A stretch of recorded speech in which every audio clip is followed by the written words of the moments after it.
interview. So Gori Wycliffe, welcome. Thank you very much. All right, karibu sana. You are applying for the position of a producer, TV producer, that is. Yes. Yes. Maybe we can now begin with, tell us about yourself. My name is Wycliffe Gori. I have a master's degree in political science and communication.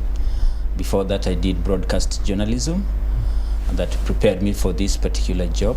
So the master's is just to make sure that I get a grasp of the political issues. And yes, I've worked in Kenya Broadcasting Corporation as a producer before. So I've produced a number of programs that gives me the skills and the technology know-how of what is required of me when I'm a producer. And yes, I'm a person who is all-rounded when it comes to producing programs. Okay. So how would you score him for that particular question?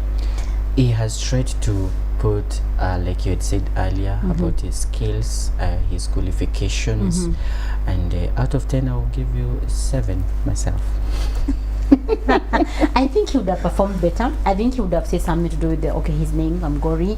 I am a journalist by training.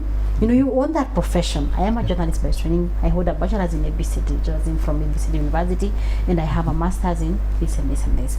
I have 3 years experience. You are quantifying as per what, maybe even more than what the advert said. I have over 3 years experience in the field of media with a specialty in production. I have been able to produce over 50 shows or blah blah, whatever that you have. I have the skills that are required in production. I'm able to do, I don't know what skills are involved in that, but you can actually quantify and say yourself, because right now he just mentioned in passing. You know what I mean? Yes. Someone else will come and actually insist on everything. I've been able to produce a show from inception to ABCD, to gathering this, to analyzing, to being able to choose what we produce, what we ABCD and all that. You know, there's someone else who is going to beef up their story and they'll come up more skilled than someone who just is in passing. So what you have to know is you're competing. It's actually a competition. Okay. Yeah. So you need to really sell this product such that the other guy who comes in will still remember Gori. So in as much he is explaining what he has done, he should give details even to the achievements. He should know he's selling. Yes. Yeah, you must know you're in a market now and you're actually selling that product. So don't be boring. Don't have that boring. It's a sales pitch. Yeah. So don't just say something that will have no one remember you for forever. But so I like that you are very confident and you are very smart also. So plus the 7 marks, I know I'm somewhere. So we can repeat again. So that means I sold myself short. You sold yourself short. Okay. And you didn't say anything specific that would have made me tick.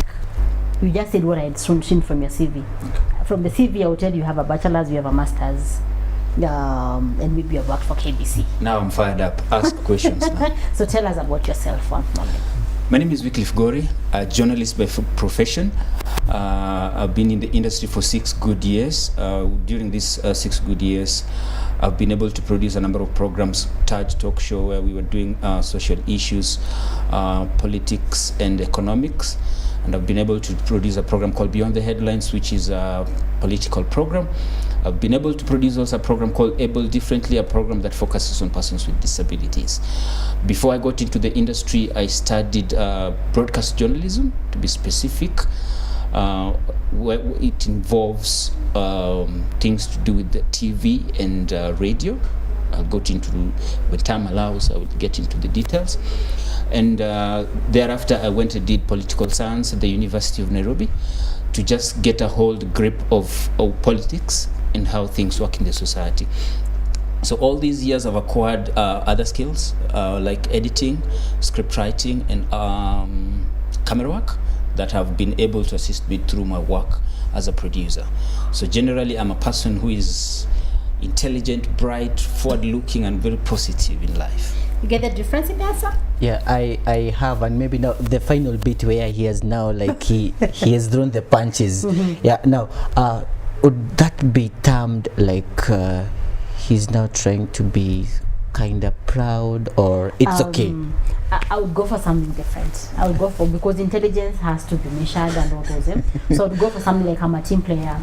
I am, highly organized. Things that they're actually looking for. Yes. Because in the advert they didn't say, okay, they want intelligent people.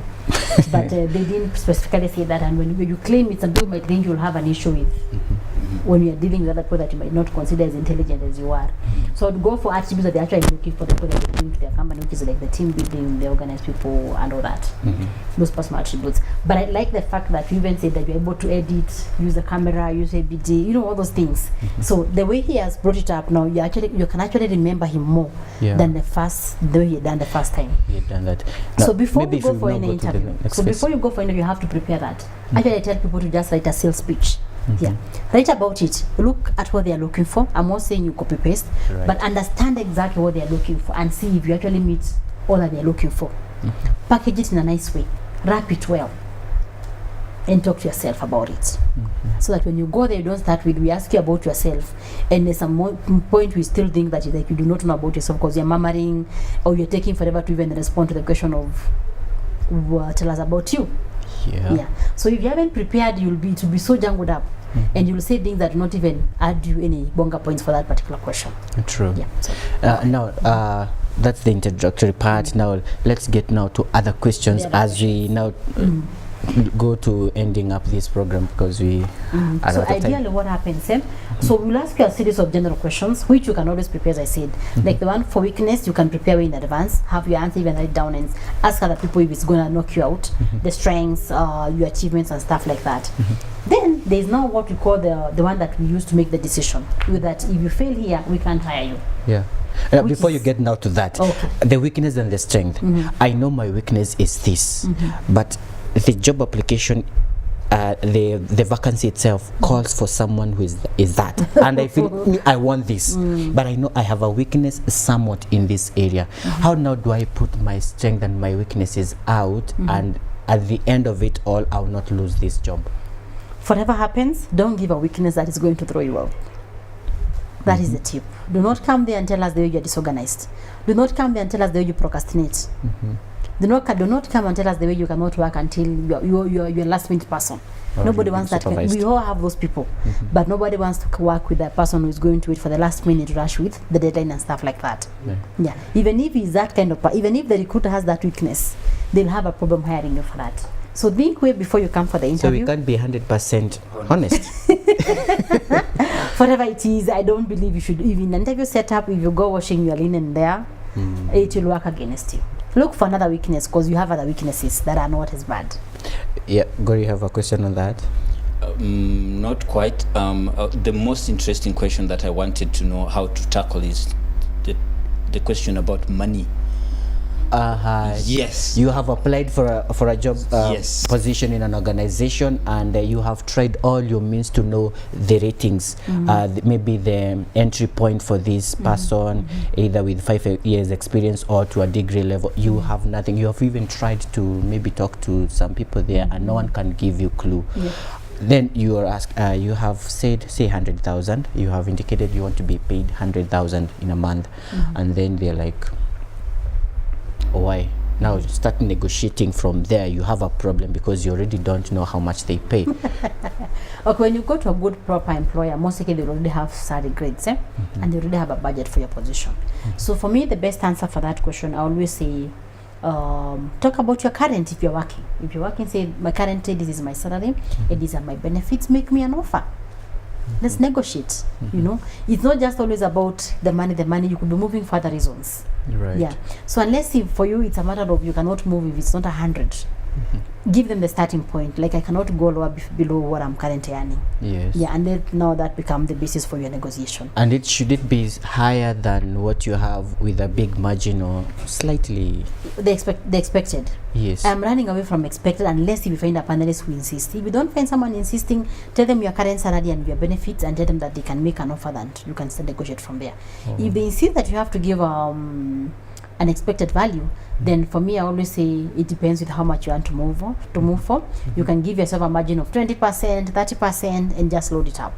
When they ask you, tell them it's about growth. If you want to grow both professionally and ABCD, and probably you're moving even for higher responsibilities. So you can always explain. But of course, always have the caveat of, I am more interested in the position. So I'm sure we'll be able to agree. I just got some words to use there when I'm asked of such. All right, now let's now move to the other part of we are done with the introduction. We are done with this general question. Now the other one, if you fail here, we won't employ Yeah, you. we won't even consider. And these are the technical questions, and they come from the job description. True. So if the job description says your work is maybe to produce, maybe you should read a real job for a producer. Let me use my phone. So like one here says, the producer will play an integral role in the television, film, and video industry. In this role, you'll oversee each project from conception to completion. So the first thing that you need to ask yourself is, what is involved there? So this person will oversee each project from conception to completion. So the first question I'll ask you is, this job will require the person to be able to oversee our projects from inception to completion. What is your experience with that? As an interviewer, I'll ask you such a question. It's purely from the job description, because we are looking for someone to come and do that for us. So when you're preparing for this particular interview, it means you read like that. You have 2 columns, one of what they are looking for in terms of what you'll be doing if you get a job, matching with your experience doing that. Be it internship, be it volunteership, be it that you're working. But are you able to actually do that out of the boardroom where you're under pressure? And you have examples of how you have done what they're looking for. So if they're asking for someone with the experience from conception to completion, have your own examples. And say, like, I've been able to manage like 5 projects from inception to completion, from doing this to doing this to doing this to doing the final report. And I'm happy to report that it has been such a success. So in such a case, then I fear for someone who has not been into any experience, first time employment. Yeah, what do we do to that person? That person, that's what I'm saying, when you're in school, you must seek to build your experience. True. That's how to only get the added advantage. If you just sit in school, you go to the library and home, library home, Right. then you'll have a problem. Yeah. Be it an internship, be it a volunteership, be it whatever that it will be, just try as much as you can. I will give you 30 seconds for recommendation, because we do not have time. In all this, yes, go. Just a quick one. Sometimes we usually go for interviews with a preset mind that these people have their own mind, their own person. Do you think this is advisable, especially for a person who is going for an interview, or should you just imagine you are the one? You're setting up yourself for failure. Yeah, you cannot assume you're going for a party and you'll not find food. You'll go full. So if you decide you're going, if you're going for an interview, it means if you already have that in mind, you will not prepare enough. Yeah, go prepared. Assume you're the only person and assume you're gonna be the best. Yeah. So if we have to stop thinking about recruit, and there are times that we do not have anyone in mind. Most of the times, actually, we never have, because you cannot know all those people. Yeah. So assume there is space, and people are always getting jobs. I'm sure your friends are getting jobs. Your friends are getting jobs. So there are those jobs. So you just need to be very well prepared, Right. as you go for the interviews. All right. Your final comments. Then we are done here. My final comments would be: let us not be preparing for interviews just in terms of dressing. Yeah, we borrow And suits. forget, and we borrow suits, or we buy that accessories. suit and keep somewhere, and you forget to prepare technically for that particular interview. True. Yeah. So if you are not sure if there are areas that you're weak in part of the job description, look for someone that has worked in that field. Ask them, I don't understand bullet number 3. What is entailed there? Yeah. If you are not able to get some, you can always get that person, definitely. And you True. can also come to people like us. We'll work with you and help you prepare for that particular interview. Very well. There you have it. I don't want to alter any message that has been said here, but I want to believe you have got it very well. She has been my guest, Jane Mutisia, and my friend here, Gori Wycliffe. He has done so well to try to see whether we have learned something. Thank you so much for keeping it Y254. This conversation continues in our social media platform at Y254 channel, and at Morani Hillary is the Twitter handle. Hashtag is Y254 updates. 22162 is the SMS line to use. Remember to start with the word Y News. My name is Dereva Hillary. Have yourself a good night.